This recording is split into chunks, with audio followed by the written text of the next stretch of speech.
Here you go. Thank you. Green tea for Quincy, eh? Thank you. Have a good one.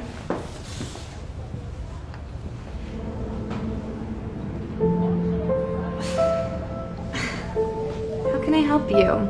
Hello. I hope you're having a great day. Can I have a kale salad and a small chai tea latte, please? And no regular milk, just almond milk and no whipped cream. Sorry for the long order. Did you say you wanted a small? Yep, just a small. Thank you so much. Are you sure you want a small? Yep. And no whipped cream? Yeah. Okay, name? Patty.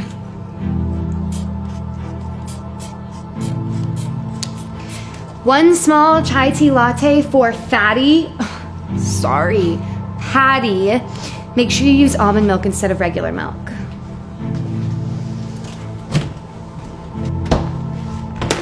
And did you want peanuts with that?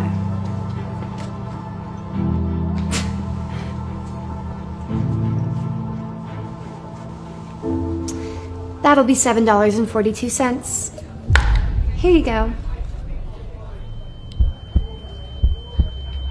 $7.42. Hello? Are you okay? Yes, I need you to pay. Are you there?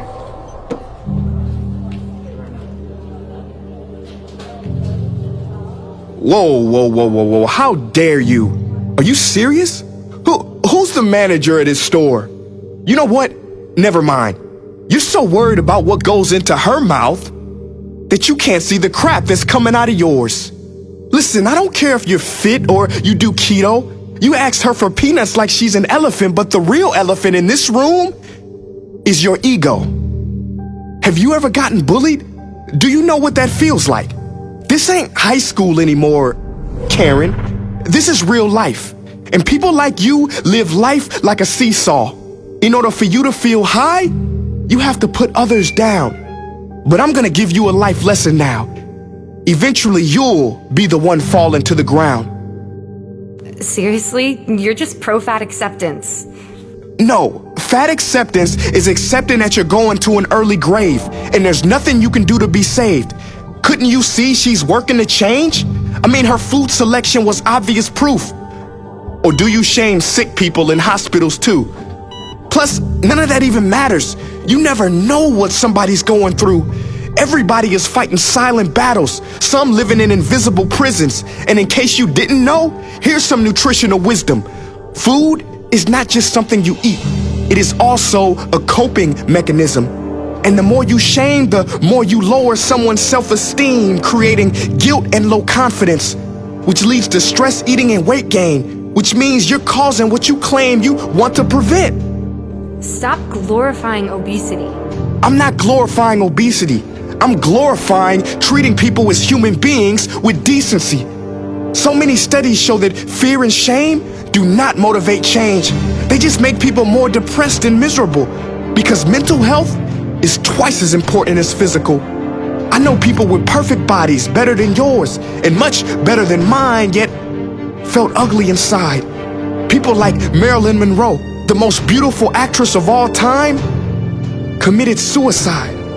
So don't victimize the victim with the words that you say. Plus, I mean, how can you not have some kind of eating disorder living in this world today? Let me tell you something serious. Many magazine cover models work out and diet so hard that they no longer have their period. Yeah, it's real like that. And then after all of that training for one day of shooting, they're photoshopped, so they don't even look like that. Our beauty standards are so unrealistic. They are crimes against us to trick us into spending more money to reach an image that never even existed. We are all victims, and I didn't even mention the food system. Did you know companies like Doritos spend millions of dollars putting people in MRI machines so they can tweak their formula to addict us? Our whole world is a vicious cycle, a self-hating trap, and it starts early. Want to hear a crazy stat? One study shows that 80% of 10-year-olds' greatest fear is being fat. Now look, I'm not gonna shame you for shaming her. That's lame. I forgive you because I know you too can change. This world needs more understanding, less blame, more support, less shame. Life is so hard already. So instead of putting people down, telling them what they should look like or who they should be, let's accept them for who they are and lovingly encourage them to be who they could be.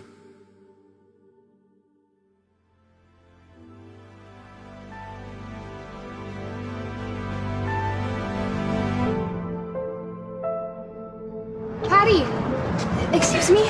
Patty, I don't want any trouble. look, growing up, my mom always told me that I wasn't good enough and I was never thin enough, and I don't know, sometimes I just feel better about myself when I judge other people, and everything back there was just a projection of my own insecurities. I didn't mean anything that I said.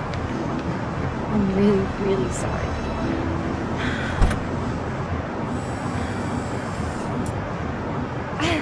Mr. Sharp! Hi! What are you doing here? What is it, Karen? I can't come and check on my own coffee shop? No, you're the boss. I see you met my daughter, Pat. Are you crying, sweetie? No, Karen told a really funny joke. You ready to go, sweetie? Come on, baby.